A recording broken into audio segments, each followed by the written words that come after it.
অনেককেই বলতে শোনা যায় যে এনডিপিএস অ্যাক্টগুলির ক্ষেত্রে বা এনডিপিএস কেসের ক্ষেত্রে বেল পাওয়াটা কিন্তু অনেকটাই পরিমাণে দুষ্কর বা অনেকটা কঠিন। আদৌ কি তাই, নাকি এর কোনো ব্যতিক্রম আছে? এনডিপিএস অ্যাক্টের পুরো অর্থ হলো narcotics drugs and psychotropic substances act. এই অ্যাক্টটি মূলত নেশার যে দ্রব্যগুলি আছে বা নেশার যে ড্রাগসগুলি আছে সেগুলির ওপরে নিয়ন্ত্রণ করে। এবার এই এনডিপিএস অ্যাক্টে বেল পাওয়ার ব্যাপারটা অনেকটা নির্ভর করে তার কোয়ান্টিটিগুলোর ওপরে, যে কোন কোয়ান্টিটিতে সেই যে নার্কোটিক্স ড্রাগস আছে বা নার্কোটিক্স সাবস্টেন্সগুলি আছে সেটি বাজেয়াপ্ত হয়েছে।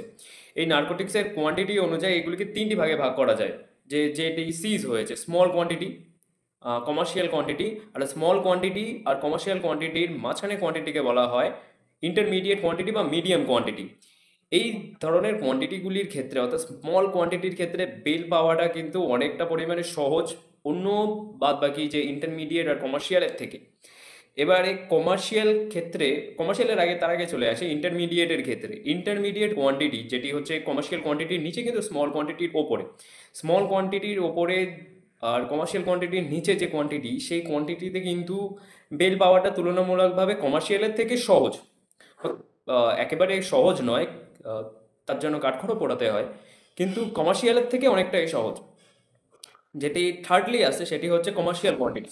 কমার্শিয়াল কোয়ান্টিটির ক্ষেত্রে কিন্তু বেল পাওয়াটা অত্যন্ত পরিমাণে কঠিন। কারণ কমার্শিয়াল কোয়ান্টিটিতে যদি আপনার বিরুদ্ধে মামলা হয় বা কমার্শিয়াল কোয়ান্টিটি আপনার কাছ থেকে যদি বাজেয়াপ্ত হয়, তো ফার্স্টেই প্রিজিউম করে নেওয়া হয় যে আপনি মানে কনসিয়াস পজেশনে আছে, সেই পজেশনে আছেন সেই নার্কোটিক সাবস্টেন্সের।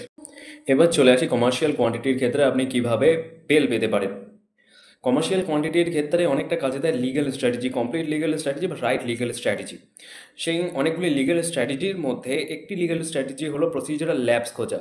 অর্থাৎ ইনভেস্টিগেটিং এজেন্সি তার কোন জায়গাটায় ভুল করেছে, সেটি সার্চ সিজার বা অ্যারেস্টের ক্ষেত্রে বা অন্যান্য যা যা প্রসিজারাল রিকোয়ারমেন্ট আছে সেই ক্ষেত্রে। সুপ্রিম কোর্ট বা বিভিন্ন রাজ্যের হাইকোর্টগুলি বারংবার সেই কমপ্লিট প্রসিজারাল ল্যাবসের কথাই বারবার বলেছে।